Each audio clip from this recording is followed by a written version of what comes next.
pessoal. Está funcionando? Está funcionando. Evidentemente que, quando me incumbiram essa missão aqui, e nos dias que antecederam hoje, fiquei pensando, o que eu vou dizer, quais são as primeiras palavras numa hora dessa, né? Então, as palavras normais, assim, bem-vindos, boa tarde, com muito prazer. Isso aí vocês já receberam ontem na abertura do Congresso, e como nós somos uma, como é que eu vou dizer para vocês, uma seita, uma ordem secreta, de uma maçonaria dentro da arquitetura, que além de ter que assumir a complicação de lidar com seres humanos, que caminham, têm opinião, se movimentam, etc., trabalhamos com outro ser vivo, em grandes probabilidades de utilizar esse ser vivo, que é a vegetação. Então, a gente está... Isso aí exige de nós, de vocês todos, imagino que estão envolvidos em paisagismo, muitas outras sensibilidades, vamos dizer assim, além da sensibilidade de trabalhar com os seres humanos. Eu tenho fama de ser papudo, e eu tenho que me cuidar. Então, eu vou fazer assim, vou fazer diretamente, vou passar aos participantes aqui da mesa, entre aspas, e depois, no final, eu tenho essa missão, a palavra é mediador, se é que tiver alguma coisa de mediar, eu vou tentar mediar, não sei bem o que significa isso, mas vamos fazer conjuntamente, e abrir o debate para vocês, perguntas, etc., etc., porque dizem que a obra fala por si própria, o trabalho fala por si próprio, não sei o quê, mas, estando os autores presentes, que é possível tocar nos autores, conversar com os autores, eu acho que é uma grande oportunidade que, para mim, pelo menos, funciona assim, que é de grande contribuição, vamos dizer assim, para a nossa formação e para a nossa atividade. Então, assim, exigiram de mim que eu seja rígido nos horários. Eu não vou exigir de vocês que exigiram de mim ter uma fiscal de linha aqui. Então, vai ser assim, aí vem a fiscal. Vai ser 20 minutos para cada apresentador, e depois o que sobrar do tempo vai ser para vocês e para mim e para vocês. E eu acho bom a gente fazer uma conclusão, um fecho, avançar em algumas ideias, algumas fantasias que a gente tem, né, Luciana? A gente pode externalizar aqui depois. E tentar ser o mais sucinto possível, tanto os apresentadores como depois as intervenções de vocês, para a gente cumprir esse horário, porque parece que vem gente atrás, essa sala vai ser ocupada por outro trabalho. Então, eu sugiro para os apresentadores que digam, eu sou, você quer, já fiz isso, gosto daquilo, tal, não sei o quê. Então, vou passar para a Luciana, que é presidente da Associação Brasileira de Arquitetos Paisagistas. E eu ia puxar um negócio, agora vou deixar para o fim. Ia fazer uma homenagem para a Rosa Clias, que ganhou o colar agora do IAB. Foi nossa referência toda a vida como paisagista. E eu acho que é bom a gente fazer qualquer coisa, até uma salva de palmas aqui no final, porque a Luciana leva essa salva de palmas para a Rosa em São Paulo.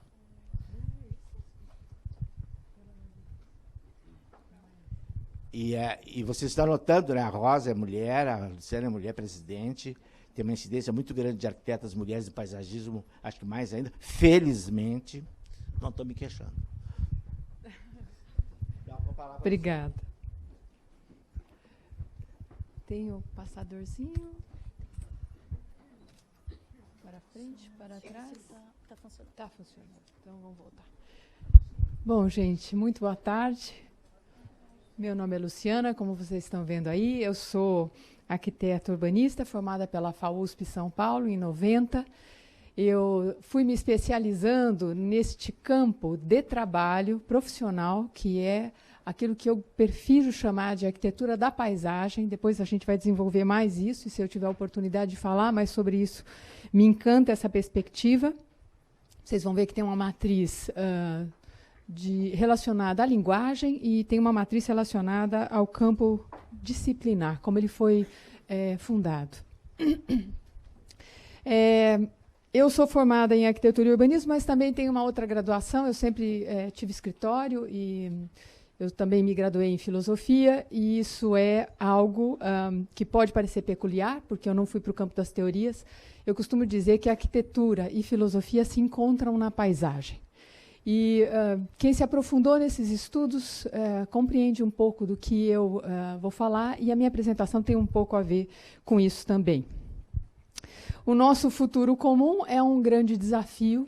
Eu penso que hoje em dia não há quem possa prescindir de pensar um pouco como essas coisas vêm acontecendo, em especial no nosso país. Por mais que digam que o aquecimento global é uma falácia, eu acho melhor a gente começar a prestar atenção em tudo que vem acontecendo. Mas, mais do que tudo, aprender com os erros do passado. O nosso modelo de desenvolvimento, ele é predatório, não há dúvida, e mais do que isso, nós construímos cotidianamente os nossos conflitos com essa tal de natureza, certo? E nós temos uma dívida imensa para com a nossa população.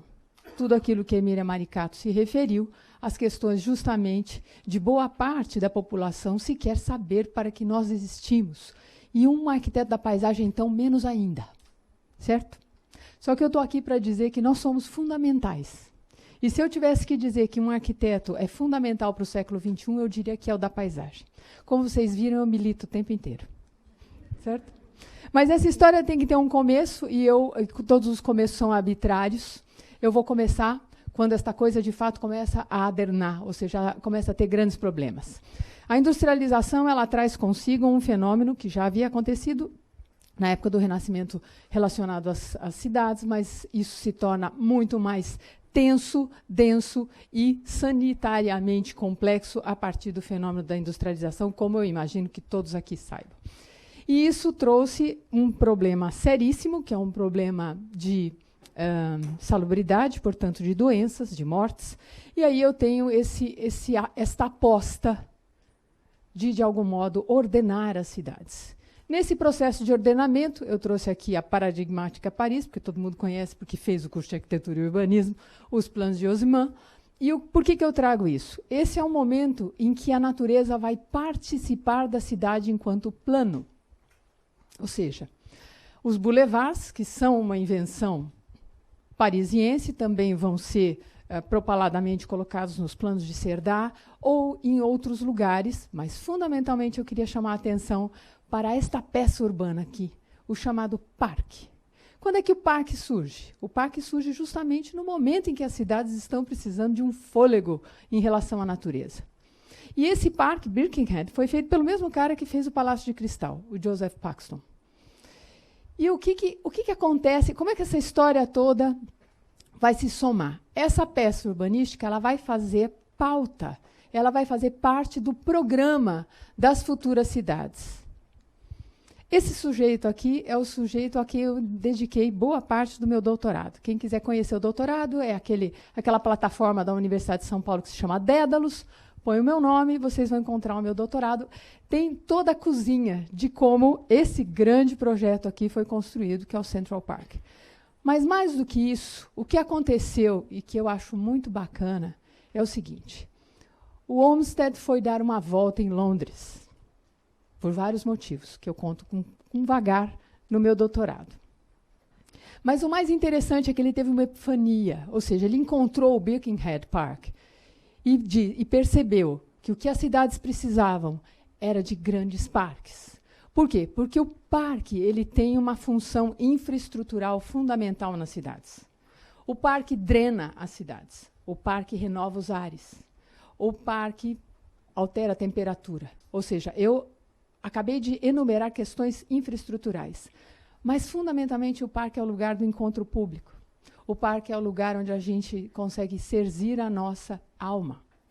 E existe uma definição de paisagem que eu acho primordial e que foi traduzida para o português pelo pessoal aqui do Rio Grande do Sul, que é de Silvestre Aliata, Graziella Silvestre e Fernando Aliata, e que se chama Paisagem como Cifra de Harmonia. Não sei se vocês conhecem esse livro, ele foi traduzido para o português por aqui.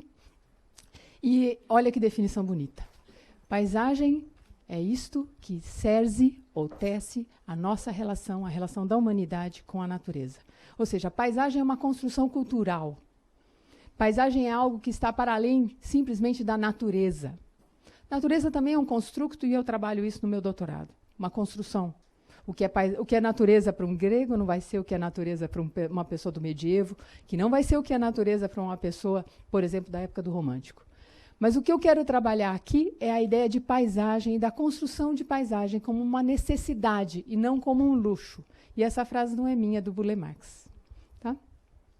O projeto mais interessante que Olmsted vai desenvolver não é o Central Park, mas eu chamo a atenção aqui para vocês perceberem que junto do reservatório original, o pontinho vermelho não está funcionando, eu vou de mão. Esse aqui é o antigo reservatório, a água de Manhattan. Ele cava o novo reservatório e tudo que vocês veem no Central Park, de qualquer morro que vocês encontrarem algum dia no Central Park, é falso. Fake, fake, fake. O Central Park inteiro é uma falsidade. Certo? Ele era muito plano, muito brejoso, inclusive para quem gostar de land art e conhecer o Smithson, vai saber que ele escreve um lindo artigo, porque ele estava vendo uma exposição no MoMA sobre o Central Park e ele olhava pela janela, abismado, percebendo que tudo aquilo que ele via era, na verdade, aquilo que ele chamou de cicatriz. Mas vejam que interessante que isso não tem uma conotação pejorativa, absolutamente. De fato, nós transformamos as paisagens e a natureza. E aqui, então, está essa perspectiva de um sujeito que vai desenvolver essa questão com maestria em Boston. E eu indico fortemente a leitura de toda a literatura da professora Anne Whiston Spearn, que o livro traduzido para o português, infelizmente, está esgotado, a gente está em campanha para ele ser editado de novo, se chama Jardim de Granito, e ela conta um pouco dessa história. Boston era uma cidade perdida em várias doenças relacionadas à água.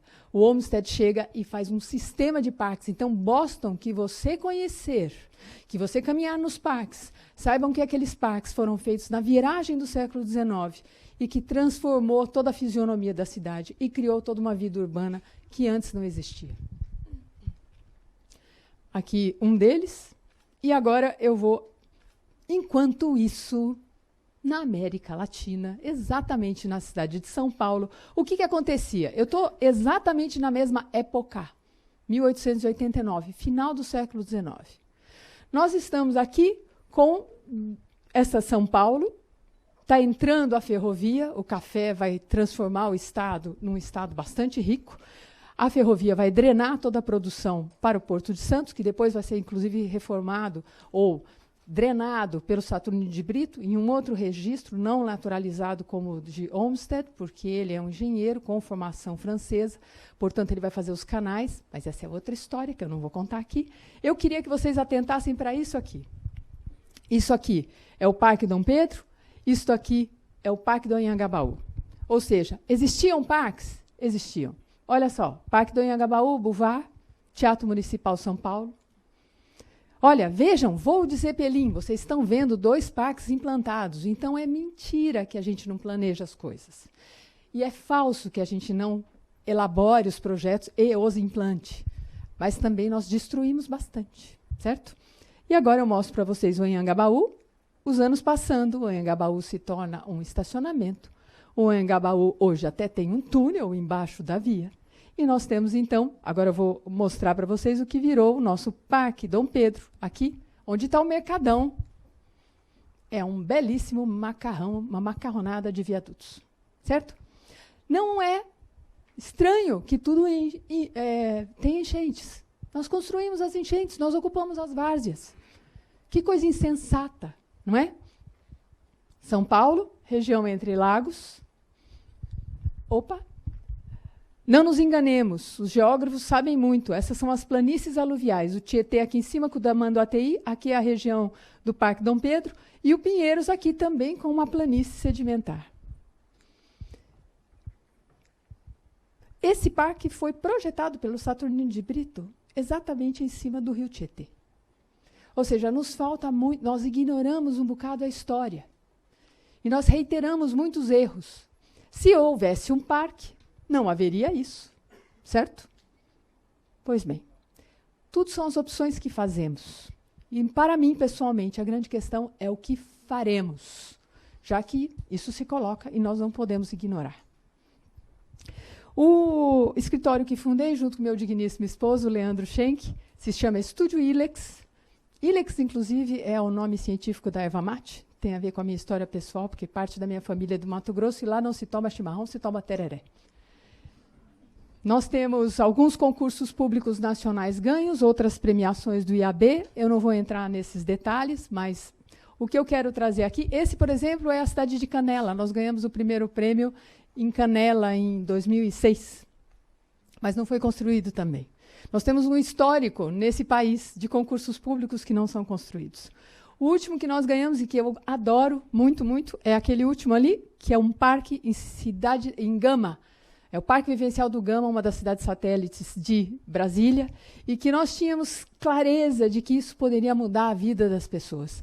E se eu pudesse me estender ou me alongar, eu contaria para vocês o quanto esse parque, que nasce de uma ideia de natureza muito mais forte no centro, porque existem olhos d'água, e artifício para a ponta, dialoga com várias coisas que tanto estão no meu doutorado quanto estão na nossa vida e nas nossas conversas.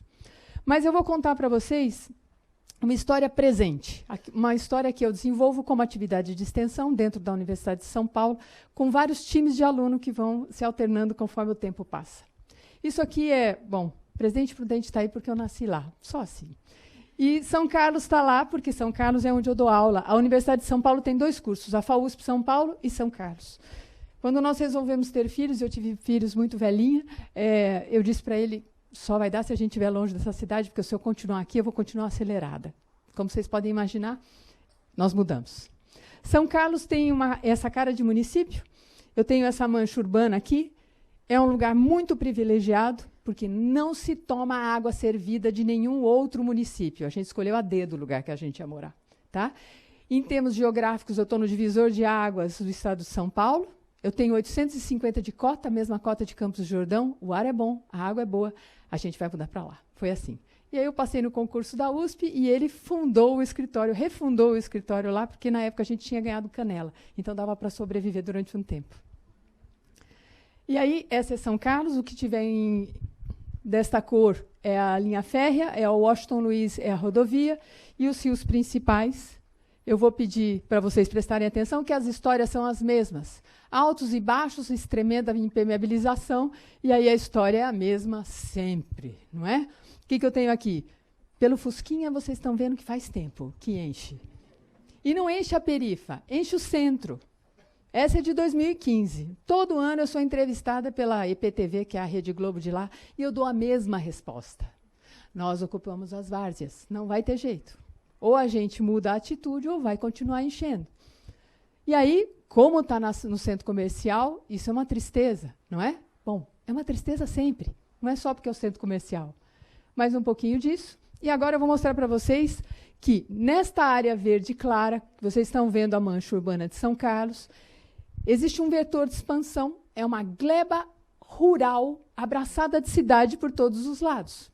E a perspectiva era, a partir desse lugar, construir uma urbanidade diferenciada. Muito rapidamente. Modelamos.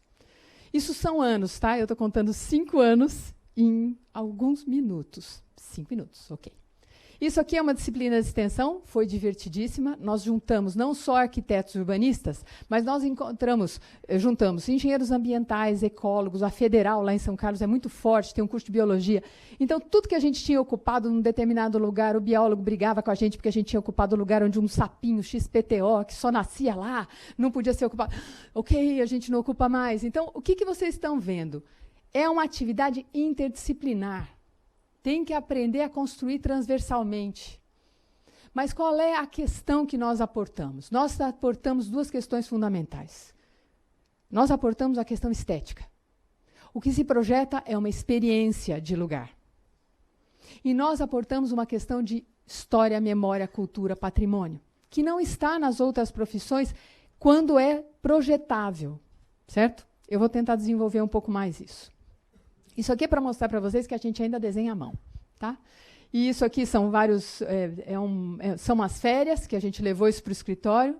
e nos divertimos junto com o pessoal, modelando, é uma bacia hidrográfica, um processo de planejamento, isso é importante, a partir da figura da bacia hidrográfica, que já há muito tempo é uma unidade de planejamento.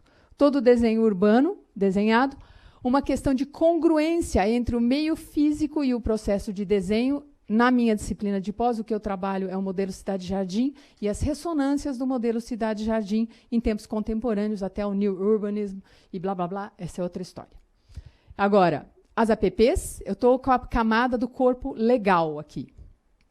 As ciclovias, desculpa, antes disso surgiram as... já está junto. As instituições. As instituições estão todas ligadas aos espaços livres verdejados, porque, viva Jane Jacobs, tudo tem que ter olhos. Então, eu não posso instalar o espaço livre verdejado sem instalar a instituição, porque senão eu vou ter um problema. Então, a manutenção, a gestão, a política pública, tanto que o meu grupo de pesquisa versa sobre políticas públicas, porque nós cansamos de ter concursos que não foram construídos. Então, aí eu passei a estudar políticas públicas, porque eu quero juntar as duas pontas. E aí eu tenho um processo de verdejamento altíssimo e o sentido de urbanidade, que conversa com tudo que vocês pensarem que tem a ver com a nova agenda urbana, etc., etc.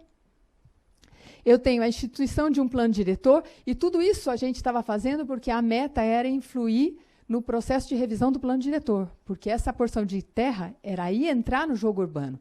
E nós queríamos que a população quisesse de um jeito diferente. Só que a população não conhece o jeito diferente. Então, essas peças gráficas, elas são produzidas para que você, parecendo um caixeiro viajante, apresente em todos os lugares. Juntou 5 pessoas, você apresenta. Compreende? Porque nós precisamos formar um repertório das pessoas. As pessoas precisam aprender a desejar esses lugares. Caso contrário, nós vamos continuar falando para nós mesmos. Isso não faz o menor sentido. Certo? Isso aqui é uma proposta que está mexendo com densidades, com elas. A gente desenvolveu, isso aí foi mais um ano de trabalho, toda a tipologia e o modelado. Nós conseguimos colocar nessa porção de terra 50 mil pessoas. E aí você trabalha com os dados frios e mostra que, pela curva de crescimento de São Carlos, nós precisaríamos de mais de 30 anos para preencher esse lugar. Portanto, nós não precisaríamos aumentar o perímetro urbano em nenhum metro. Compreendem? Então, esse é o jogo. Ninguém mais vai bater na sua porta para pedir os projetos. Na verdade, nós precisamos criar as oportunidades de projeto. Isso aqui, só para, muito rapidamente, meu tempo acabou. Eu vou contar só essa história. Por quê? Porque, como professora, para mim, uma questão que é fundamental é o trânsito de escalas. Certo? Eu tenho que sair da escala de planejamento de urbano, pensar as políticas, as leis, lá, e chegar no desenho urbano. E aí aí vocês vão seguir, só para vocês entenderem. Aqui, eu vou daqui para cá. Palmilhar o território, fenômeno.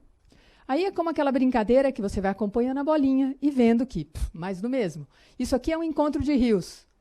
Que coisa mais anticlímax. 3 galerias feias, juntando os rios. Né? Um córrego quase invisível. Algumas resistências, aqui está Alexandre, fazendo o campo com a gente. Isso aqui é um território que desmoronou. Eu vou marcar esse território porque eu vou projetar ele depois. As estruturas pluviais super parrudas, feias, mostrando que quando a água vem, ela destrói o outro lado. Então, eles têm que construir esses dispositivos para tirar a velocidade da água. Resistências, mostrando que o povo está afim de sentar perto do rio no final da tarde. Né? Uma pinguelinha que passa de um lado para o outro, a única passagem. Outras estruturas pluviais também, feias, pesadas. Um momento em que o vórtice da água é tão grande que desbarrancou dos 2 lados, está quase pegando o leito carroçável dos 2 lados. Um momento que é um Éden, que foi totalmente plantado, esse momento aqui, pelos professores de biologia, porque todo esse processo é baseado na sociedade civil organizada. Todo ele começou porque a Bacia do Santa Maria do Leme era um objeto de atenção de professores de biologia aposentados que moram na região e olhavam para aquele lugar e queriam que ele se desenvolvesse diferentemente. Então, vocês percebam que a expectativa aqui é fazer diferente para a população inteira e quem nos procura não tem interesse econômico no lugar. É outro tipo de interesse, que é o que a gente tem que despertar também na população. O encontro dos 2 rios naquele V, percebam, delicadíssimo, não é? Não tem muita calçada. Só que, quando enche, ele vira outra coisa. Porque nós estamos, pelo menos na região de São Paulo, nos trópicos ainda. Tem um pulso, o rio precisa de espaço. Se ocupar, vai dar ruim, como diz minha filha adolescente. Tá? Cartódromo, o que nasceu? Nasceu um parque linear em partes. O cartódromo também é projeto nosso há muito tempo atrás, não cresceu nada do que a gente plantou, porque não fizeram as covas que a gente pediu, mais do mesmo.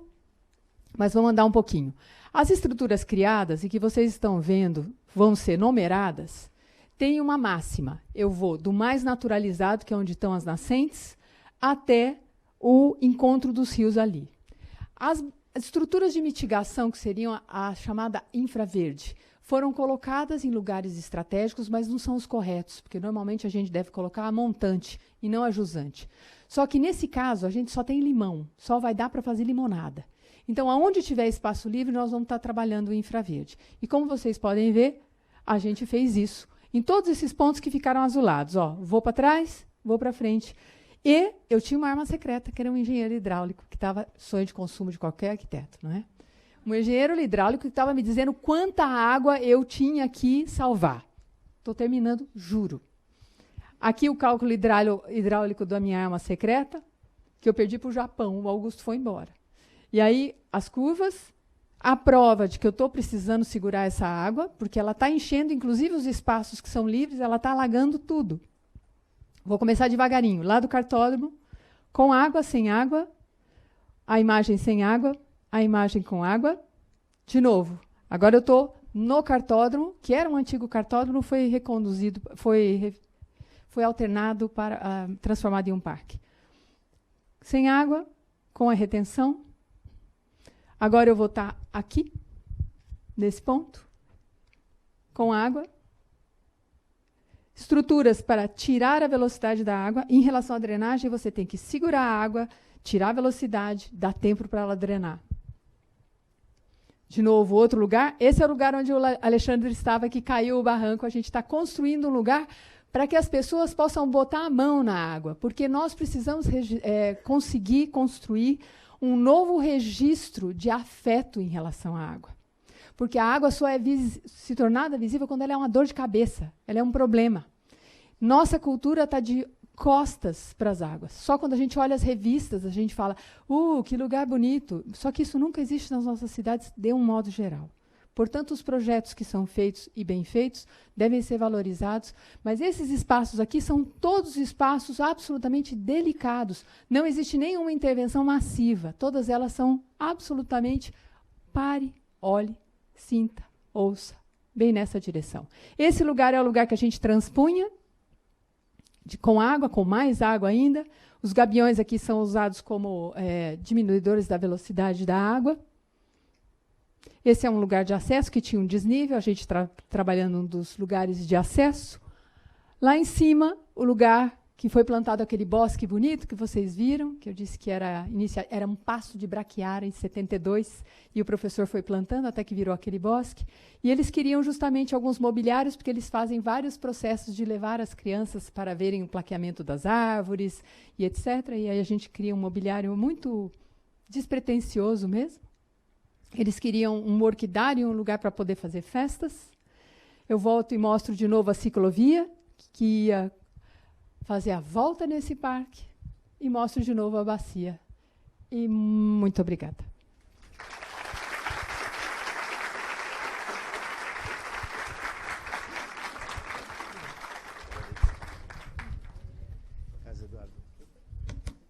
Baixar ali, ah, sim, baixa.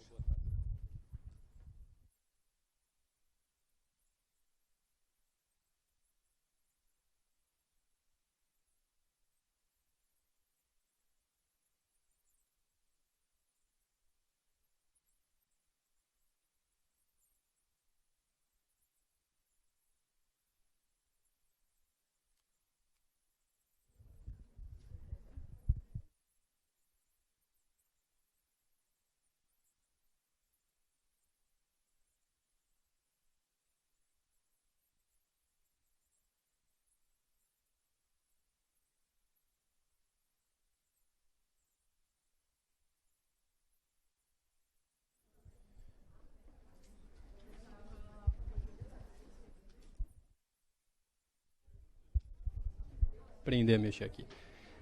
Boa tarde. Primeiro eu gostaria de aproveitar aqui para agradecer toda a organização do congresso, né, os palestrantes, os presentes, e também toda uma geração aí de arquitetos que nos antecede, que de certa forma nos inspiram. Seguinte, eu vou apresentar, se funcionar aqui.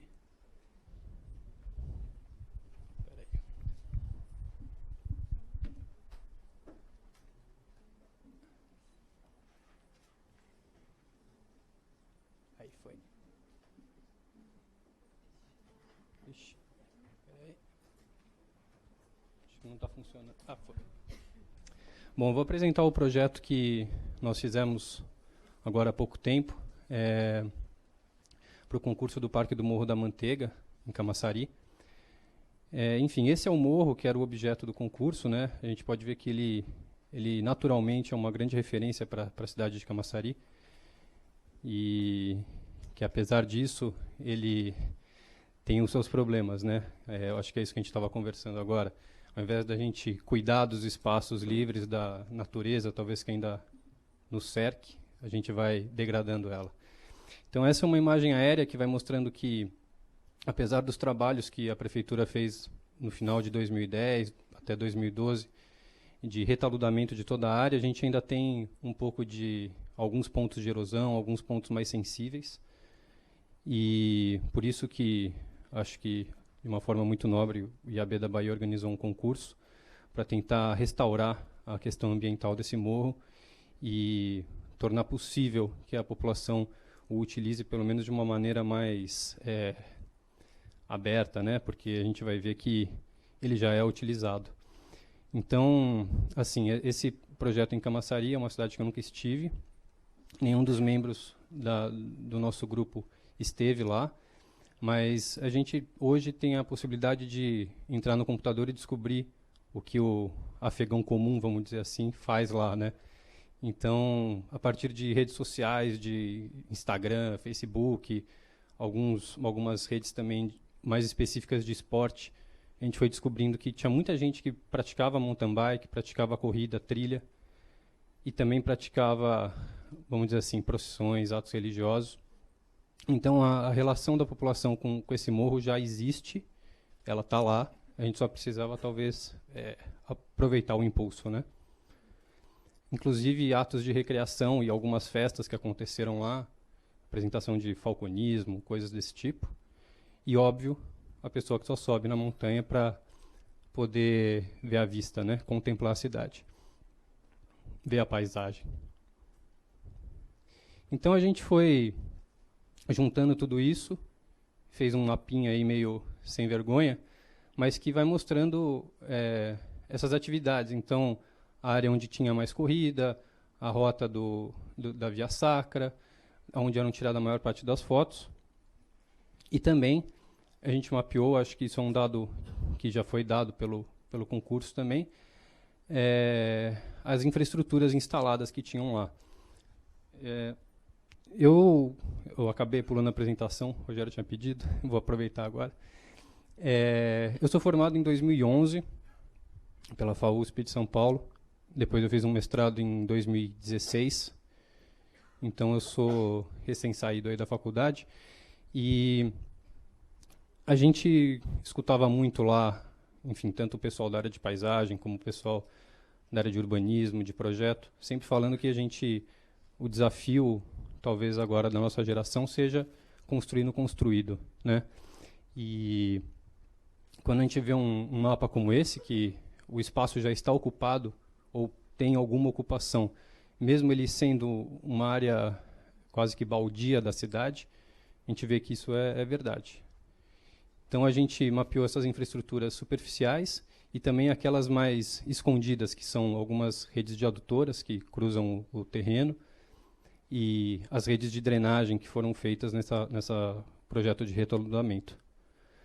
Aí a gente contava na nossa equipe, um colega meu, um amigo de colégio, que eu consegui resgatar, e que ele foi estudar engenharia florestal e acabou se especializando na área de solo, então ele deu uma baita ajuda para a gente de fazer esse raio-x do paciente de uma maneira mais decupada, mais científica. E com isso a gente conseguiu juntar várias informações, né? Então, como que as pessoas utilizavam, como que ele se servia para a cidade já como uma infraestrutura e quais eram os problemas que estavam acontecendo ali, né? Então, a gente tem alguns mapas aqui que mostram a declividade, aí depois o risco de erosão, risco de incêndio, possibilidade de erosão em decorrência da água de chuva, enfim, isso tudo foi muito bom e foi uma contribuição que nós, arquitetos, não temos capacidade de fazer. A gente precisa dessa turma para nos ajudar. Eu acho que é o seu engenheiro hidráulico, aqui a gente tinha um engenheiro florestal. Bom, mas tudo isso que a gente falou, a gente ainda não está fazendo arquitetura, né? A gente está olhando para um lugar. E aí a gente falou assim, bom, agora o passo que a gente precisa dar é entender como que isso se relaciona com o todo, né? Ele não é um recorte, é uma paisagem, é algo muito maior. E a gente montou, enfim, esse mapa que mostra o Parque o Morro da Manteiga, né? Essa área central, e mostra a relação dele primeiro, acho que salta aos olhos, está na cara, com o anel verde que separa o polo industrial de Camaçari, que é um polo petroquímico importante no Nordeste, da área mais consagrada da cidade, vamos dizer assim, né? Também a relação que ele possui com o rio Camaçari, que vem subindo por aqui, e que historicamente era para ter virado um parque municipal, um parque central, que eles falavam, mas que é um projeto que nunca foi feito. Eu acho que, de novo, a história se repetindo, né? E aí, dessa relação com o rio, obviamente, a gente tinha toda a potencialidade de conexão com o centro da cidade, com um sistema de espaços livres muito maior, mas também tinha uma preocupação que a gente tinha que levar em conta de não haver assoreamento dessa área. Então, como que você trabalha uma área de morro, que historicamente é degradada, que pode acabar lançando material nesse rio. E também aí fomos pegando a parte de todas as praças que tinham no entorno, as áreas mais comerciais, as áreas que tinham mais escolas, e descobrindo, de certa forma, alguns vetores, alguns eixos que nos interessavam para o projeto.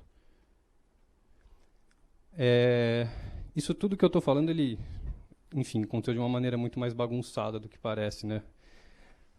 Foi e voltou muitas vezes, mas depois a gente, juntando todas essas informações, a gente tentou consultar o gênio do lugar e descobrir qual era a vocação de cada uma das áreas desse morro, e fomos misturando as várias informações que tínhamos até chegar numa espécie de uma setorização que, enfim, ela até segue um desenho aí meio de caracol, porque a gente foi meio que comendo pelas bordas ali, não sabia o que exatamente era cada área, mas a legenda está um pouquinho pequena, mas basicamente a gente percebeu que a área 1 e 3 eram as áreas mais planas desse morro e que, portanto, elas poderiam abrigar os equipamentos de maior porte, que precisavam de áreas mais largas, né?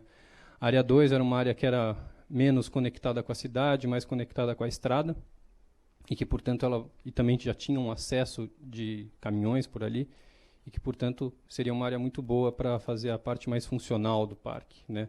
Receber cargas, saída de lixo, coisas desse tipo.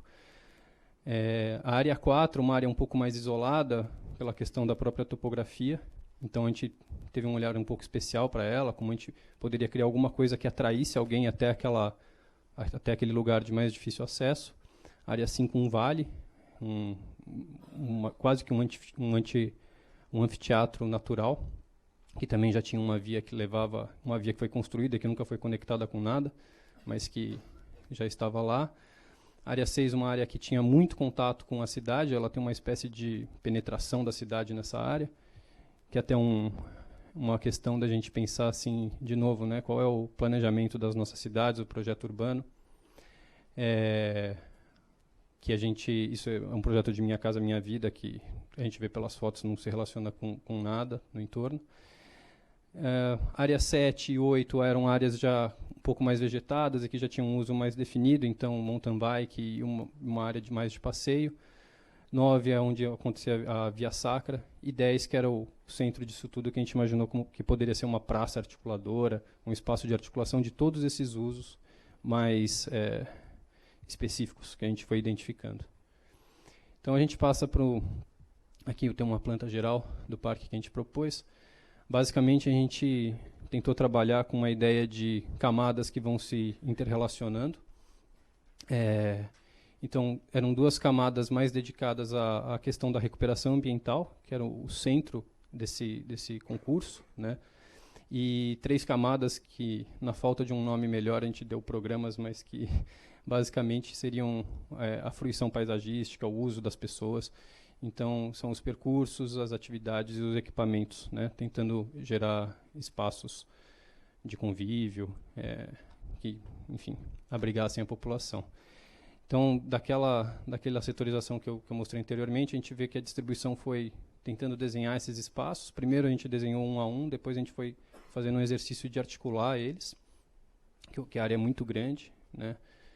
Então, tinha essa dificuldade inicial de pensar tudo de uma vez só.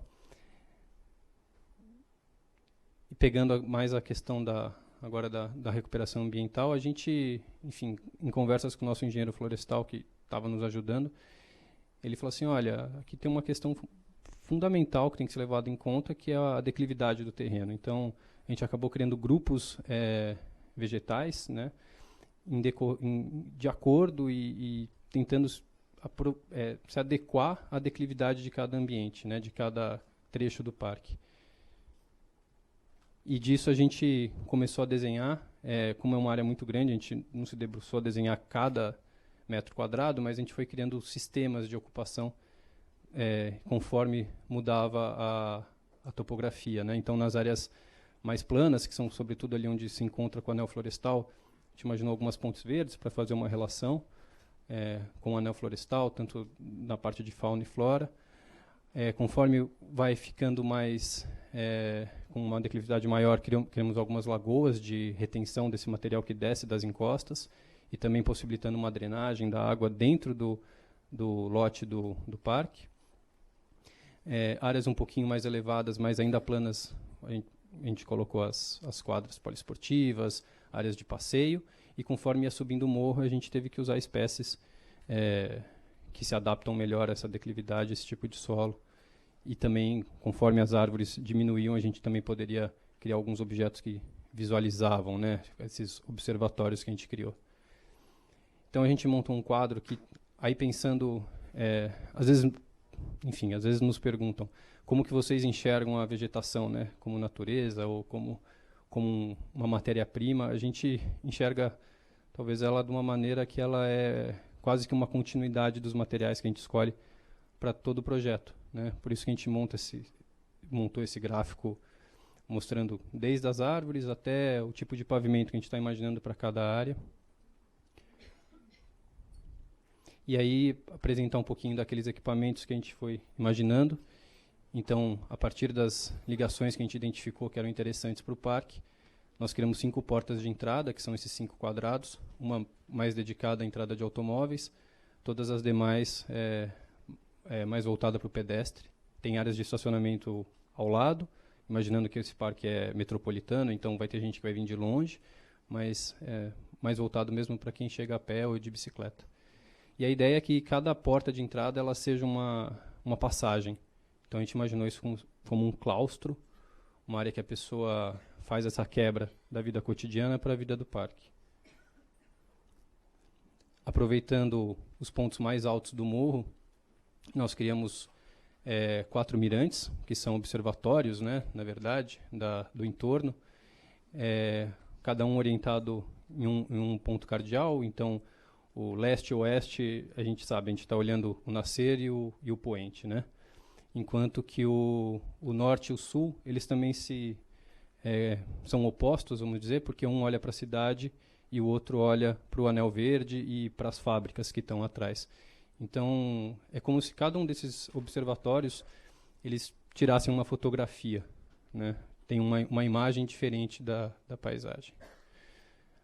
O pavilhão que a gente imaginou para a realização de atos ecumênicos, então a gente aproveitou a mesma posição que já são realizados essas atividades de caráter religioso, e aí numa ideia de criar uma relação muito forte com com o solo, com a terra, com aquele lugar sagrado, a gente propôs que esse pavilhão fosse construído com as pedras do próprio morro. Então são 2 paredes de pedra que são paralelas e apoiam uma cobertura. E o pavilhão central, que é um pavilhão de caráter mais cultural e educativo, que, enfim, como a gente... acho que temos que reconhecer a nossa limitação, né?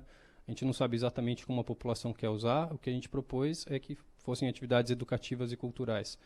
Agora, exatamente qual tipo de aula, qual tipo de atividade, isso eu acho que é uma coisa que tem que vir do pessoal lá de Camaçari, falar como eles querem ocupar esse lugar. Mas é um pavilhão que, meio que naturalmente, ele saiu de uma forma circular, se abrindo para todos os lados, aceitando pessoas de todos os lados e articulando todos esses fluxos. E aí algumas imagens que a gente preparou para a época do concurso. Então, a praça de chegada, o observatório Mirante.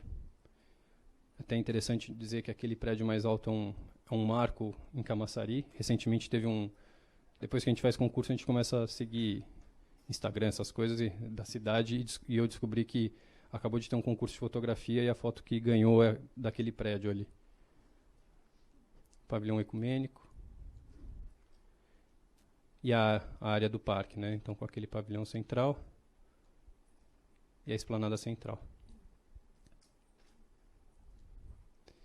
Só para falar rapidinho, esse trabalho eu não fiz sozinho, né? Eu fiz com essa turma toda, com o Eduardo, o Thiago, o Marcos, o Luiz, que é o engenheiro florestal, e o Guilherme também, que é engenheiro florestal, que entrou no final para ajudar, e o Vitor, que está se formando aí, acho que 2021, mas que ajudou muito a gente. Tá bom? Muito obrigado.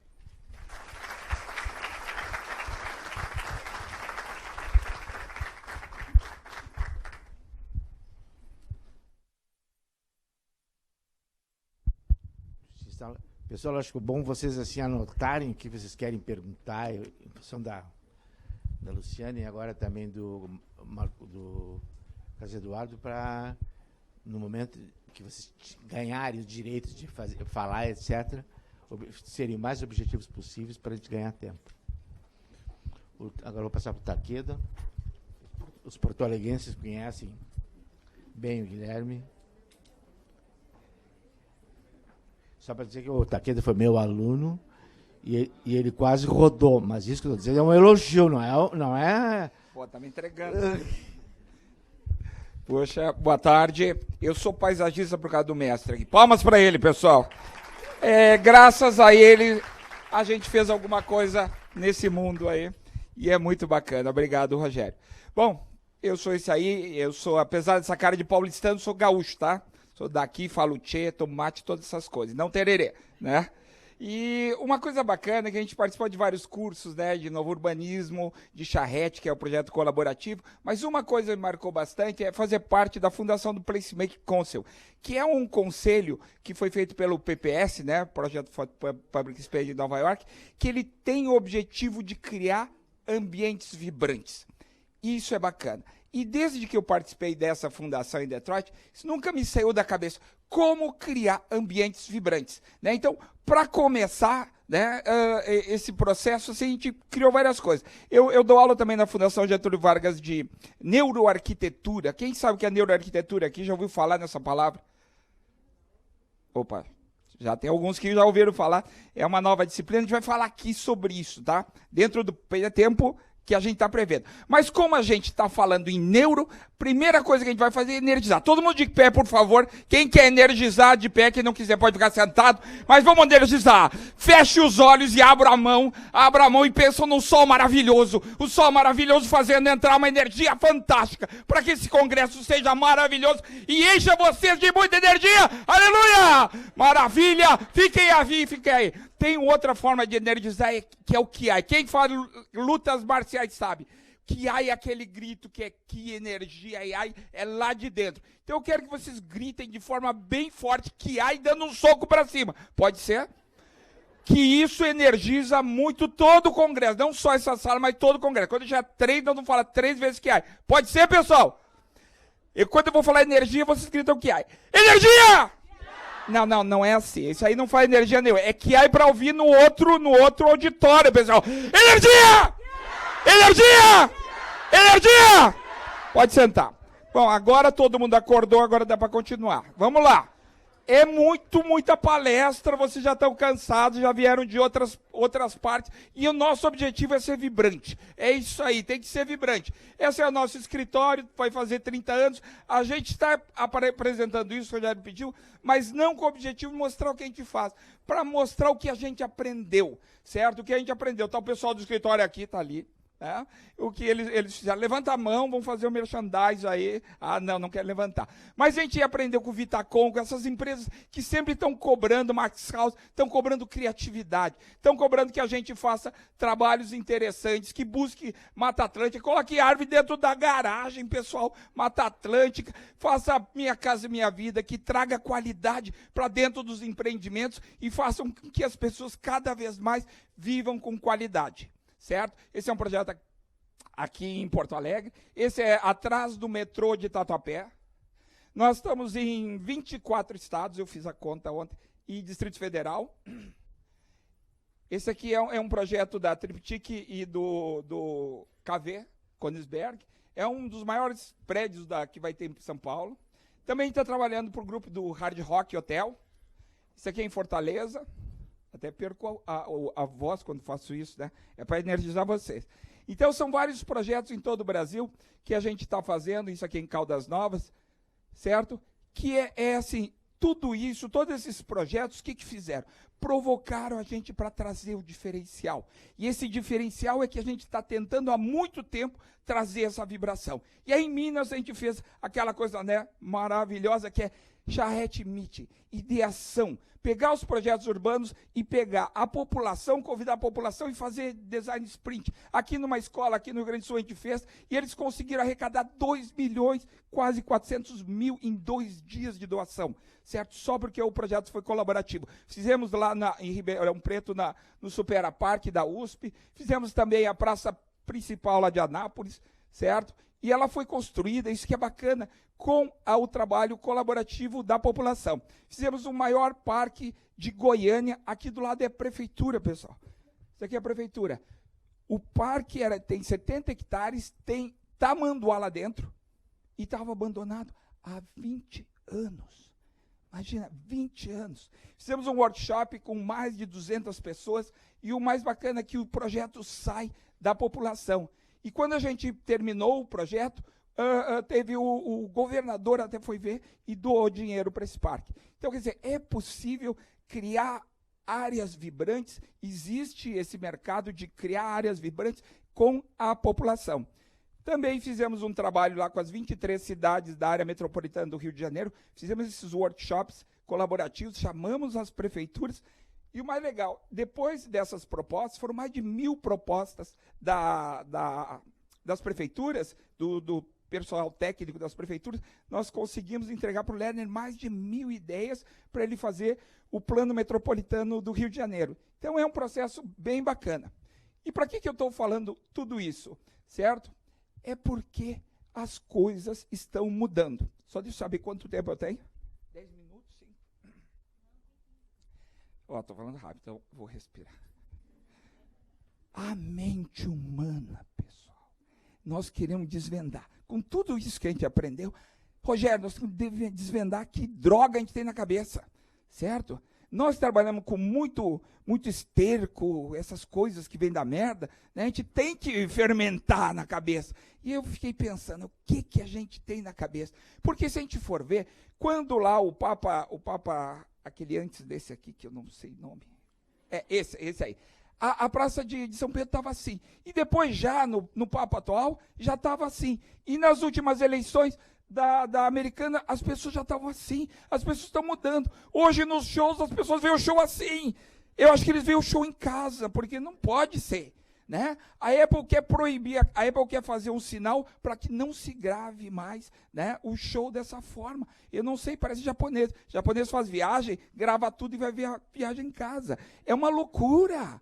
Então, o que nós estamos falando? De comportamento. né? Nós somos arquitetos, nós temos que entender comportamento, a gente tem que entender essa mente humana. O que tem nessa mente humana? Então as coisas estão mudando muito rápido. Se a Igreja Católica, essa instituição está mudando tão rápido, puxa, nós vamos mudar também. Então hoje não é o momento do mais forte, é o momento do mais adaptado.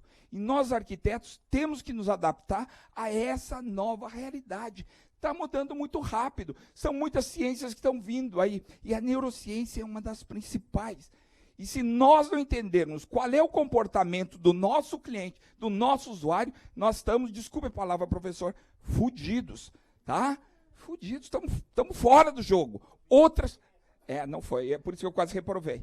Não, é por isso que nós temos que entender como funciona a mente humana. Senão não tem como nós acompanharmos a evolução e estarmos na vanguarda de propostas das novas cidades, bairros, escolas, hospitais para o futuro. E é essa a provocação que nós queremos fazer, certo? Inovação. O japonês que fez essa melancia aí, ele não gastou um monte de dinheiro, só botou numa caixa quando estava crescendo, pessoal. Certo? Não é custo, é inteligência. E isso, criatividade nós temos. Então, se a gente for ver, hoje a gente tem que ser mais interessante que o smartphone do namorado ou da namorada, né? Se ele está vendo mais ou ela está vendo, esqueça, troca de namorado e namorada. Porque vocês não estão bem. Então, essas novas tecnologias nós temos que buscar. Então, a indústria está fazendo isso, está simplificando a vida das pessoas, nós temos que simplificar também. Então, fazer produto, né? A gente não tem que ficar procurando, a gente tem que fazer produto para o nosso cliente. Como é que nós vamos atender o nosso contratante? Certo? Esse cara, olha, está rindo, está rico, acabou com os GPS na vida, né? Ele fez o Waze. Então, ele morre de amores por problemas. E é isso que nós temos que fazer. Nós somos prestadores de serviço, pessoal. Quem é estudante aqui? Boa parte. Então, botem na cabeça. Se vocês não querem servir, esqueçam desse curso. Nós somos servidores de um cliente. Seja ele cliente público, seja cliente privado. Nós somos servidores. E nós temos que entender o problema dele. Certo? É muito importante entender isso, certo? Então a gente vê que a evolução está sendo muito rápida, certo? E a única evolução que não está tendo é da escola. E é aí que nós precisamos ameaça para prototipar soluções. E é por isso que nós vamos falar na neuroarquitetura. Aqui era para passar um filme. Quem conhece esse filme aqui num piano que eles colocaram numa estação de metrô? Então, legal. 66% das pessoas subiram a pé porque se fez esse piano. Então, subia e tocava os degraus. Então, esse trabalho, né? Tem 10. Esse trabalho de fazer com que a pessoa ande por outros locais, que tenha diversão no espaço, isso é neuroarquitetura, certo? Se, por exemplo, se o namorado de vocês, tá? Seu namorado, convidar para ir num restaurante desse, o que vocês vão achar?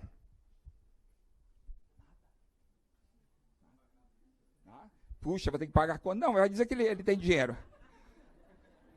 É legal, né? Agora, se convidar para isso aqui no chinelato, né? Entende? O local faz diferença, pessoal. Faz diferença. Então, comportamento é uma função da pessoa e do meio ambiente. Quem é do Rio de Janeiro aqui? Rio. Pouca gente do Rio. No Rio, o pessoal vem lá da periferia, chutando, cuspindo no chão, né? Riscando o trem. Ele entrou no metrô, a postura dele é outra. Ele já não coloca papel no chão, ele não risca o banco, é diferente. Quer dizer, a mesma pessoa que vem pelo trem, entra no metrô, ele se torna uma outra pessoa, porque o meio, ele realmente intensifica. Então, a gente vê que a própria igreja fazia diferentes arquiteturas para funções diferentes, certo? Então, tem vários efeitos que são feitos, que a arquitetura pode usar e a neuroarquitetura estuda, né? E, às vezes, a gente tem que dar um empurrãozinho, nudge. As meninas não vão entender isso, né? Mas os meninos vão entender. No aeroporto, na Suécia, na Dinamarca, eles tinham muito problema de limpar ali o local, o mictório. E eles colocaram a mosquinha e diminuiu para 40% a limpeza, pessoal. 40%. Olha que legal. Então, quer dizer, a arquitetura pode influenciar, sim, o comportamento das pessoas. A iluminação influencia. Sempre quando a gente tiver um pé direito alto, as pessoas ficam mais criativas. Quando a gente quer concentrar, a gente faz mais baixinho. Por isso o supermercado é alto. É para não ver o detalhe do podre das frutas, certo? Então, a influência é muito grande. Pegaram na neurociência, pegaram um tipo de vinho, degustaram em 4 salas diferentes, com cores diferentes. Eles classificaram o vinho, pessoal. Acreditem. Influencia até o paladar, a questão do ambiente. Então, essa ciência é uma ciência muito interessante, que a gente tem que estudar para entender exatamente como entender a cabeça. Então, locais onde a gente não tem claro onde a gente ir, a gente fica perdido, certo? O Wi-Fi é importante para direcionar. Territorialidade, a questão de ter elementos da região. Na hotelaria se usa muito, né? Ter elementos da região para saber onde a pessoa está. E biofilia, que essa é a questão do paisagismo. A importância de hoje a gente ter vegetações dentro, elementos naturais dentro da arquitetura. Então é um movimento que está tendo em todo o mundo de trazer a natureza para dentro da arquitetura, né? Então tem hospitais que estão usando isso e estão fazendo com que os próprios doentes curem até 30% mais rápido. Olha só que fantástico, né? Então essa questão da vegetação para trazer bem-estar é fundamental, tanto nos hospitais, quanto nos escritórios. Olha esse Google Tel Aviv. O Google, o Amazon estão usando isso com profusão. E a gente tem que estudar essa questão de botar elementos naturais dentro da nossa arquitetura e que também trabalha questões paisagísticas, né? E, em cima de todo esse movimento, o que está por trás disso? O bem-estar. Quanto tempo eu tenho? 5? O bem-estar é um movimento gigante de bem-estar. Todas as pessoas querem sentir bem. E, nesse sentido, o que nós estamos fazendo? Estamos fazendo com que, como as pessoas dispensam mais de 90% dentro de salas, né, está tendo toda uma preocupação de fazer com que esses locais tenham mais qualidade de estar, de vida, certo? Então, a questão do movimento dos edifícios saudáveis é fundamental, e hoje isso cria na nossa área de trabalho dos paisagistas uma área gigantesca de trabalho, certo? De criar bem-estar através dos elementos verdes dentro dos prédios, né? Então, o que determina a saúde? Olha lá, meio ambiente físico. Isso é muito forte, certo? Então, a indústria do bem-estar é uma indústria de trilhões de dólares. As pessoas estão buscando esse bem-estar. E esse bem-estar é através exatamente de edifícios, de instalações, e que isso dá resultados financeiros e também resultados perceptíveis na qualidade de vida dessas pessoas. Pensando nisso, é que nós vamos trabalhar num mar azul que outros profissionais não vão trabalhar. Por isso, aí é só para agora jabá, pode fazer um jabá, professor? Nós criamos o Congresso Brasileiro da Arquitetura da Felicidade. Digam, muito obrigado. Isso, é um congresso que nós vamos estar pegando todas essas ciências do bem-estar, né, de forma científica e trazendo para esse local, para iniciar uma discussão muito importante de como é que nós vamos trazer essas ciências para dentro da arquitetura, do paisagismo, dentro das cidades, certo? E para isso a gente está convidando bastante gente interessante. Esse congresso vai ser em Curitiba, dia 4 de novembro, depois do Congresso da Felicidade. Quem é de Curitiba aqui? Pô, cadê os curitibanos? Bom, é em Curitiba. Dia 2 e 3 vai acontecer o Congresso da Felicidade e, providencialmente, nós pegamos um dia depois e criamos o Congresso da Arquitetura da Felicidade. E nós vamos convidar várias pessoas interessantes para falar exatamente nesse assunto. E um convidado internacional. Nós vamos trazer o Edson, que ele foi diretor da Norman Foster, certo? Eu visitei ele no escritório lá em Londres. É uma pessoa fantástica, fala português, não é japonês. Ele foi da Norman Foster em Tóquio por muito tempo. foi para a Normas Foster em Londres, ficou muito tempo, e agora ele está carreira solo. E ele vem para o nosso congresso, nossa palestra internacional. E além do pessoal do Wellness, a Andrea dá a disciplina de neurobusiness com a gente lá no curso de neuroarquitetura, no curso de neurobusiness da Fundação Getúlio Vargas, e o Kardec Borges é o arquiteto dos todos hard rock aqui no Brasil. Também tem a Michelle, o Gustavo, que é do Encontro da Felicidade, e o Perkin Wills, que é a empresa americana que trabalha muito com biofilia na área hospitalar. Aí tá os preços, pode se inscrever no Simpla, aí faz do Jabá, né? E é um trabalho que a gente está fazendo com as BEA e a DEME, e agora nós vamos ter também a BAP apoiando o nosso evento, certamente. Ó. Em público é melhor falar, né? Mas é importante falar. A organização desse congresso começou há 45 dias atrás. Nossa, é uma coisa assim que deu um estalo e o pessoal disse, vamos fazer. E em 45 dias nós conseguimos já ter toda a infraestrutura para fazer esse congresso. Então, quem quiser entrar no site, o site é CBAF, né? E nós vamos discutir exatamente essa nova forma de pensar a paisagem, essa nova forma de pensar a arquitetura. Como entendendo o cérebro, como entendendo a neurociência e trabalhando com a biofilia. Nós fizemos há pouco tempo um filme sobre biofilia, né? E em breve vocês vão ter à disposição, é um filme com Benedito Abud, com várias pessoas que falam exatamente das vantagens de nós termos hoje a biofilia dentro da arquitetura, certo? E depois do congresso nós vamos criar um movimento, que é a Arquitetura da Felicidade Hub, que é um local onde nós vamos pegar todas essas pessoas, todos esses técnicos, e vamos começar uma discussão no Brasil de como nós podemos criar esses espaços vibrantes dentro da nossa sociedade. E essa é a proposta, então, desse trabalho que a gente quer fazer. Muito obrigado. Era isso aí. Eu sou esse.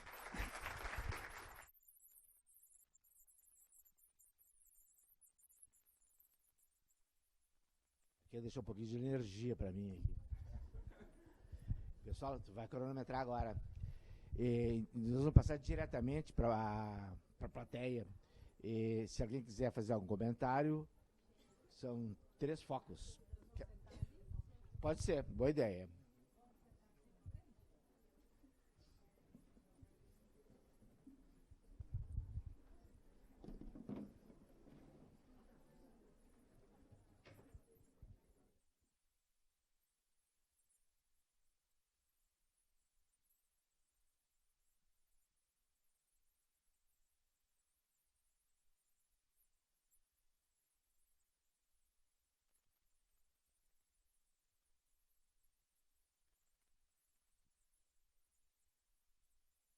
Então vamos respeitar a ordem da apresentação. Então eu perguntaria e sugeriria que vocês fizessem alguma pergunta, algum comentário, necessariamente não precisa ser uma pergunta, alguma observação. Hein? Exatamente, espontaneamente. Pode levantar, pode dizer rapidamente quem é, não precisa dizer toda a biografia. Sou carioca.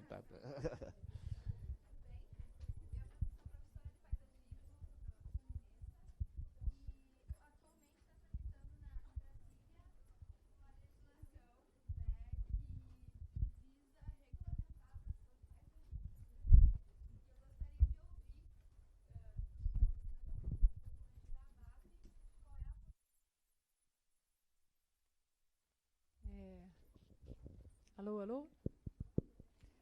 Obrigada. Bom, gente, embora isso não tenha a ver exatamente com a palestra, eu agradeço a pergunta porque é uma questão premente para todos nós que trabalhamos com a arquitetura da paisagem. Já está pertinho do Senado, eu acompanhei isso muito de perto, nós soltamos muitas notícias através do site da ABAP e principalmente do Facebook, né? E o CAL também vem mantendo todos nós informados sobre essa PL, esse projeto de lei do deputado Izar, que é muito complicado, porque, de fato, o que vai acontecer, se ela, de fato, lograr, ela vai desregulamentar a profissão, certo? Ao desregulamentar, o que acontece? A princípio, os outros profissionais, biólogos, engenheiros florestais, engenheiros agrônomos, poderão fazer projetos de paisagem. não projetos de arquitetura da paisagem. Por isso que eu venho insistindo no termo e estou tentando desenhar junto com o Conselho essas especificidades. Porque, vejam, eu digo isso claramente, porque tenho grandes parceiros que são agrônomos, biólogos e engenheiros florestais, etc. Não é uma profissão isolada, é uma profissão transversal. Como aqueles, por exemplo, que tratam de patrimônio. Quando a minha questão, por exemplo, é patrimônio natural, eu tenho junto comigo pessoas que têm essa cepa de formação. Embora tenha tido a filosofia, eu não me arrisco, eu chamo uma pessoa que tenha essa formação. Mas outra coisa é dizer que eles possam fazer projeto com a qualidade ou natureza que nós fazemos. Então, vejam, não se pode negar a um biólogo ou a um agrônomo que ele faça projeto. Ele faz projeto. Só que a qualidade do projeto dele é diferente. Quem já teve uma parceria dessa, por exemplo, eu acabei de fazer todo o levantamento dos jardins da Casa de Vidro da Linabô. E esse projeto é enorme. Eu tive como parceiros, por exemplo, o Luiz Matos, que é um sujeito que trabalhou com o Burle Marx boa parte da vida. E esse pessoal especificou para nós 836 árvores. A Lina transformou aquilo que parecia uma cabeça pelada, né, na hora que a Casa de Vidro se faz, em uma floresta, não é? E esse processo, eu tenho grande respeito por esse trabalho. E eles fizeram um planejamento e um projeto de manejo. Quais árvores vão ser suprimidas, porque elas estão em conflito com a coisa construída, etc., etc. Não se pode negar que eles façam projetos. Só que a qualidade e a natureza do que nós fazemos é completamente diferente. Nós projetamos uma experiência. Por isso o registro estético ao que me referi antes. Certo? E, para além disso, existe um espectro cultural, um espectro de patrimônio, um espectro social relacionado a tudo que nós temos no nosso currículo. Então, fundamentalmente, é um diálogo entre prática profissional e currículo. O que você tem na sua formação. Então, vejam que tudo isso, eu passei esse ano inteiro dentro do Congresso Nacional, pelo menos uma vez por mês, tentando conversar com, não é nem convencer, conversar com os deputados. No mais das vezes, eles recebem você em pé. Eles não querem ouvir tudo que você tem a falar. Logo depois que você começa na argumentação, aí eles sentam e entendem que, de repente, vale a pena escutar essa... Aí, professora, né? A gente vira professora nessa hora. E eles até entendem, só que tem uma questão fundamental. Por favor, escutem isso e se informem. Certo? Tem uma coisa no CAL que se chama Resolução 51, que são as atribuições privativas dos arquitetos. Eu acho que a gente, de algum modo, criou um problema quando a gente disse isso é só arquiteto que pode fazer. Compreende? A gente tem que dialogar. A gente, eu penso, né? Não sei se eu poderia dizer isso tão publicamente, porque faz de conta que estamos na minha sala e eu converso tomando um café com vocês. Não é? Eu penso assim, se nós tivéssemos dialogado mais, talvez os nossos colegas, por exemplo, engenheiros civis, entendessem que o que eles têm como formação não os habilita a fazer projetos de arquitetura. Porque, de verdade, quem dá o curso de arquitetura e de urbanismo dentro do curso de engenharia civil somos nós, e o fazemos por menos do que um ano. Como é que esses senhores estão construindo as cidades? Porque quando você vai para uma prefeitura e vê os projetos que vão entrando, assinados, projetos, o que é? É um engenheiro civil. Aí existe um conflito sério. Vocês compreendem? O que eu estou querendo dizer aqui é, você fez uma faculdade e talvez já tenha uma profissão. Existe uma dimensão política da sua profissão, que se você continuar com a cabeça enterrada embaixo da areia, eu lamento muito, mas nós não vamos ter profissão daqui a muito pouco. Porque é preciso que nós nos organizemos, ou seja, tem uma expectativa fantástica e maravilhosa, que é a criação de espaços, e tem uma perspectiva que é de visibilidade frente à sociedade. E isso, inclusive, tem uma dimensão legal. É chato adultecer, né? Eu lamento muito. Mas faz parte. Tudo isso faz parte. Né? É isso. Eu queria só falar bem rapidinho. A Asbeia tem uma posição, né, sobre essa questão que é muito clara. O CREA conseguiu dominar a questão dos técnicos, trazendo ele para o CREA. Os arquitetos eles estão perdendo essa oportunidade de trazer o pessoal de design interior e trazer também os biólogos, trazer os paisagistas que não são arquitetos. é muito mais fácil trazer ele para o nosso guarda-chuva e botar eles embaixo do cal do que, né, não deixar. Então, fica como proposta. Nós já estamos trabalhando junto a algumas áreas de trazer essa discussão, de trazer os técnicos, os designers para dentro do cal, porque eu acho que é fundamental ter esse pessoal junto com a gente. Aí sim, embaixo do mesmo conselho, né, tem um presidente aqui, ex-presidente de Minas. Então, sabendo, aí a gente consegue dominar. Tendo eles separados, nós estamos, né, muito enfraquecidos. Então, essa é uma posição que eu acho que a gente tem que começar a conversar também. Satisfeita? Mais alguém? Algum comentário? Para qualquer um deles. Eu queria perguntar para a Luciana, eu sou arquiteta também, e tu disse que vocês produziram um plano diretor para o projeto de São Carlos, é isso? Nós produzimos aquelas peças, exatamente, que não pretendiam, de fato, ser construídas. Vamos dizer que foi uma estratégia. Quando você faz todo aquele processo de projeto, você começa a participar das reuniões do núcleo gestor compartilhado, que, em tese, faz parte da lei, que quando você vai fazer um processo de revisão do plano diretor, você tem que colocar a sociedade civil para conversar, certo? Só que daí você ilustra, você forma a população. Elas podem pensar fora da caixa. Podem pensar, puxa, eu gostaria que essa parte da cidade fosse toda cheia de ciclovias. Eu gostaria que tivesse o que nós conquistamos, por exemplo? Nós conseguimos engrossar a APP. A APP tinha 30 metros de cada lado, nós conseguimos 60. 30 a mais de cada lado. Então, todos os parques lineares vão sair ali. Todas as ciclovias vão sair ali. Compreende? Foi um trunfo. A gente não conseguiu, por exemplo, a grade de ruas, que era o que eu queria. Mas, compreendem? Isso nos transforma sempre em estrategistas. O processo foi esperar o início dessas formulações do plano diretor, para daí, a partir da Câmara, vocês virem opinar já com o projeto pronto. Era essa, você queria saber o timing. de onde veio. Então, não esperem. A minha sugestão é a seguinte. Quando se construiu essa Barcelona que todo mundo baba, eu conto para vocês. Eles estavam em plena ditadura. A vida era dura. Só que eles resolveram que eles queriam imaginar que cidade eles queriam morar. Uma cidade onde o espaço público fosse o protagonista, o pedestre fosse o protagonista. Os projetos foram sendo feitos e a Mapoteca ganhou todos eles. Na hora que tudo se abriu, na hora que surgiram as Olimpíadas, eles abriram as gavetas. Ou seja, vocês não devem, eu imagino, né? Eu gostaria que vocês não esperassem que as coisas aparecessem. Vocês provocam os projetos. Os projetos mudam a cultura. Vocês acham os nichos para apresentar isso. A sociedade civil organizada pode demandá-los. Aí cria-se um vínculo muito bacana, uma sinergia entre a população e os profissionais. Às vezes, você precisa de uma associação. A ABAP é uma associação que, por exemplo, pode se prestar a isso. No meu caso, foi a Universidade de São Paulo. Certo? Mas é isso, não esperem. Um exemplo de que nós fizemos isso, no Rio de Janeiro, nos convidaram para fazer parte do plano metropolitano, porque um dos trabalhos sociais do nosso escritório é atender as cidades que querem exatamente desenhar seus desejos.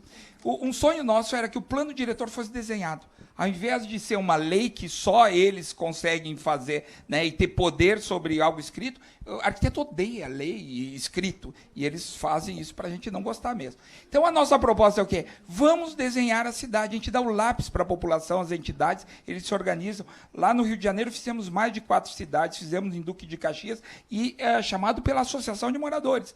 Depois que a Associação de Moradores tinham a ideia do que eles queriam, eles foram para o prefeito e foram recebidos. E hoje essas peças fazem parte do processo. Então, é bem bacana isso que a professora fala. Nós temos que ir para a cidade, para as entidades e fazer com que elas desenhem. Eles são riquíssimos em ideias, isso é muito bacana. Eu queria só comentar uma coisa. A nossa formação é de arquitetura e urbanismo, certo? Então, no Brasil, eu brinco, nós chutamos com as duas, certo? Com as duas pernas. Porque nos outros países são, inclusive, campos disciplinares e formações separadas. Até, inclusive, o Landscape Design ou Landscape Architecture é uma graduação em separado, certo? Aqui nós estamos com tudo no mesmo profissional. Isso tem um ônus e um bônus. Eu vou até levantar para falar sobre isso. É um ônus e um bônus. O ônus é, ninguém consegue ser um especialista com uma formação como essa. Então, nós vamos pecar pela superficialidade. Mas nós temos um trunfo, e eu já vivi isso na carne, orientando como tutor no exterior. Os caras são tão especialistas que eu estava num workshop no Canadá, no World Women Forum, em 2006. O pessoal de planning entrava no ateliê e ia para o fundo, assim, entrava nos computadores e ficava fazendo o briefing. O povo de arquitetura sentava e ficava esperando o briefing. O que eu vou fazer? Vocês entendem isso? E o povo da América Latina entrava, era bacanérrimo, era a Copa. Eu nunca via os argentinos e nós juntos, nesse caso estávamos. Eu falava assim, gente, pelo amor de Deus, pega as câmeras fotográficas, os cadernos, nós vamos para o meio de Chinatown, era em Chinatown, em Vancouver, nós vamos desenhar e vamos entrevistar todo mundo. Pô, mas a gente não sabe falar chinês. Aí eu localizei uma menininha que era Pedra de Roseta, era uma chinesa de Hong Kong que falava as duas coisas. Vamos levar ela. A gente levou, aí a gente fez uma árvore de desejos, aí a gente desenhou. Vocês entendem? O trunfo da nossa formação é também nossa maldição.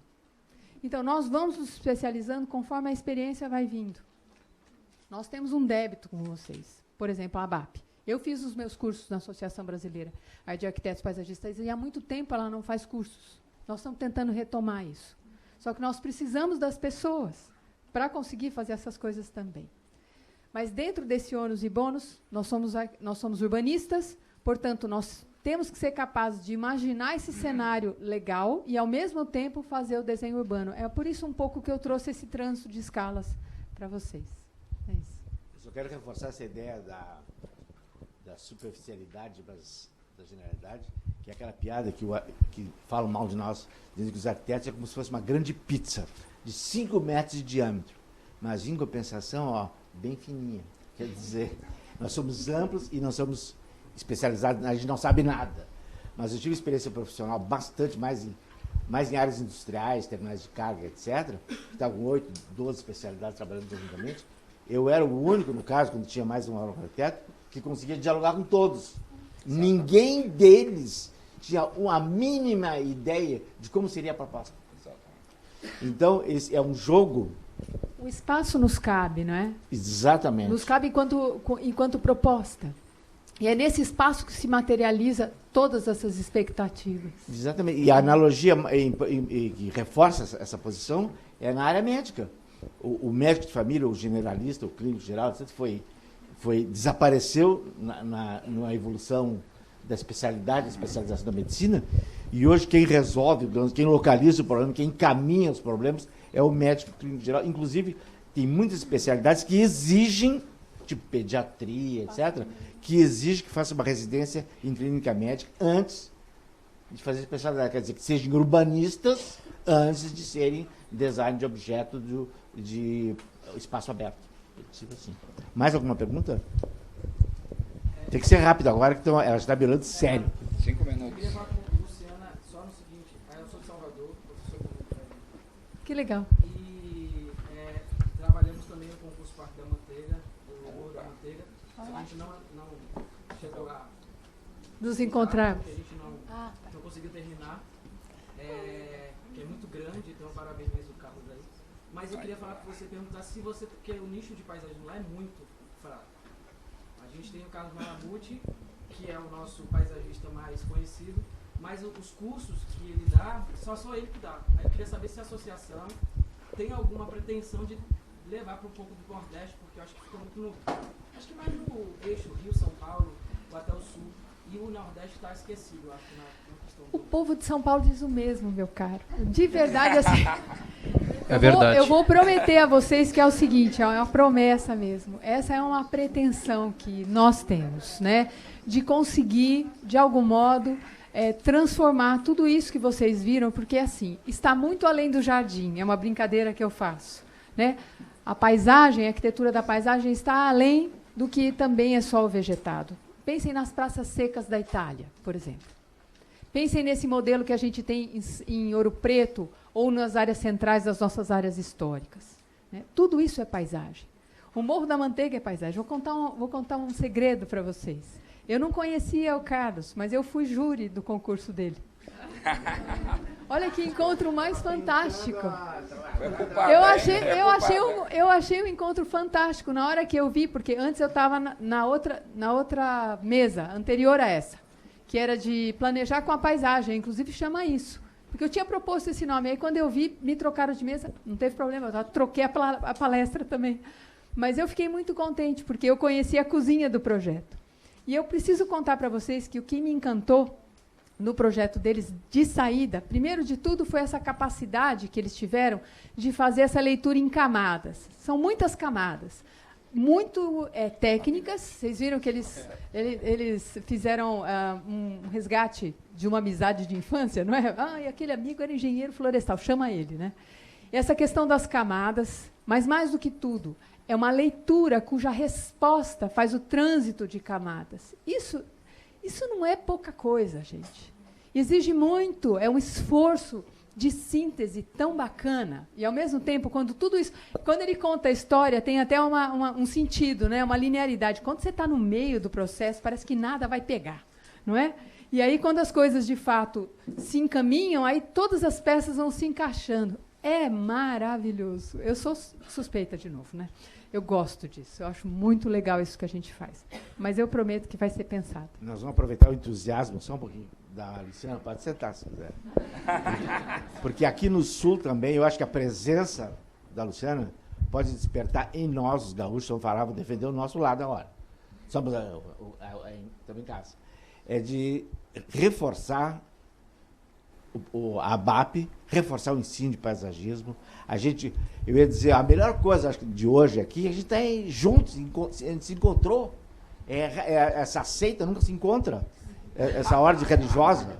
Essa tribo. Então, eu acho que a gente poderia criar, e nós temos o CAL, como eu disse no início, temos o IAB à disposição, que tem uma ótima articulação, tem recurso, tem espaço, tem disponibilidade, de pelo menos criar um grupo, uma comissão que seja um núcleo da ABAP aqui no Rio Grande do Sul, que já teve um núcleo aqui, que era uma arquiteta só, que eu não me lembro o nome dela. Tu te lembra, Ana Maria? Maria Regina. Maria Regina. Maria Regina. Agora é Maria Alice. Agora de mãe para filha, né? Sim. Maria Alice é sua. Então, eu acho assim, que essa presença da Luciana, simbolicamente e objetivamente, eu acho que vai estimular, vai catalisar essa mobilização e, evidentemente, que existe, já ouvi assim, ressonâncias que teria muita receptividade disso, muita carência. Para vocês terem uma ideia, na URGS, na nossa querida Faculdade de Arquitetura, não tem curso de não tem disciplina de paisagismo. Como é que pode não ter a disciplina que vai lhe dar atribuição profissional lá na frente? Alguém quer me contar? Então, eu acho que você tem que finalizar, não é? Infelizmente. Sim, desculpe. Mais uma pergunta. Rose Guedes, por favor, pegue o microfone. Nossa presidente. Eu quero até aproveitar, minha fala vai de encontro exatamente ao que você falou. Eu participei da construção da fundação do CAL, mas eu quero aproveitar esse público todo aqui, tão nobre, tão nosso, que fortaleçam as entidades. O CAL não tem o papel de dar prêmios, de fazer curso, o CAL tem que fiscalizar, regulamentar e valorizar a profissão. Nós somos compulsórios, mas o CAL tem que fortalecer as entidades. Então, e nós, profissionais, temos que ajudar as entidades a crescerem, a acontecerem, muito dentro do que você falou. Acho que nós, profissionais, temos que nos unirmos, assim como os engenheiros são altamente unidos. Nós, arquitetos, estamos dentro do gueto. Nós temos que sair da bolha. Vamos à luta, né? Neuro, arquitetura, paisagismo, todos juntos. Mas, então, assim, eu já fui representante da BAP no CAL, da IAB-MG, mas eu acho que trazer a BAP para os estados, isso é muito. Eu estou querendo fortalecer outra vez em Minas Gerais, fortalecer, porque a paisagem é o nosso forte futuro, é uma grande... Eu estou fazendo cenografia, estou inventando arquitetura. Estou fazendo no Palácio das Artes, fazendo cenografia. Estou amando estar dentro do Palácio das Artes. É um grande campo, viu, gente? É um grande campo de atuação, a cenografia, figurinismo. Eu estou... muito bom ser parte.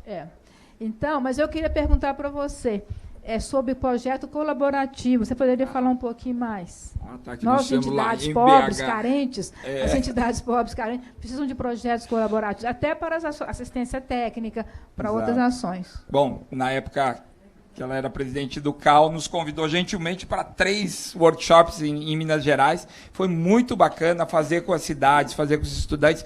O projeto colaborativo é um bom jeito de se aprender a entender a população, né? E foi um resultado muito bacana. O CAL, que deu todo o apoio para a gente. Fomos lá nas cidades do interior, fizemos um no centro de BH. Então, esse trabalho de fazer projeto colaborativo é bem bacana e eu acho que tem muito a frutificar e fazer a gente entender, né? De não ficar distante da população, mas ir ao encontro dela para entender o que ela quer, para poder, com o nosso conhecimento, ajudá-los, né? Então, isso é bem bacana. Então, que esse projeto, né, eu agradecer todo o apoio que você deu lá para a gente, mas é muito bacana ter esse trabalho com a população. É um belo aprendizado. Se falasse da cenografia, é importante saber que o paisagismo chinês que foi a fonte, uma das grandes fontes de inspiração do jardim informal nosso, via Inglaterra, da TV cair aqui, teve origem na pintura e na poesia. E a pintura é considerada como cenografia, diferença de planos, plano de fundo, etc., integrando a paisagem do entorno do objeto de projeto no projeto. Quer dizer, levando em conta a paisagem. Mais alguma pergunta? Então vamos ficar assim no compromisso. Aí eu faria o contrário. Quem é do Rio Grande do Sul aqui, arquiteto, levanta a mão, Não, que é estudante. Bom, todos vocês estão agora convocados a ficar aqui depois para falar com a presidente e fundar essa associação. E Maria Alice vai ser a presidente. Pronto, e está feito aqui. Pronto. Palmas aí para a criação da BAP aí. Vamos ter a BAP Rio Grande do Sul. Tá feito. Fiquem aí depois da palestra. Tá, Esse é o antes de encerrar, facilitador. eu tinha falado com a Luciana que nós vamos fazer uma salva de palmas para a nossa guru, a nossa referência nacional de toda a vida, que ganhou agora o colar lá do IAB. Então eu vou pedir uma salva de palmas gravada e a Luciana leva para a Rosa Clias a nossa saudação aqui, especial gaúcha. Puxa aí. Rosa!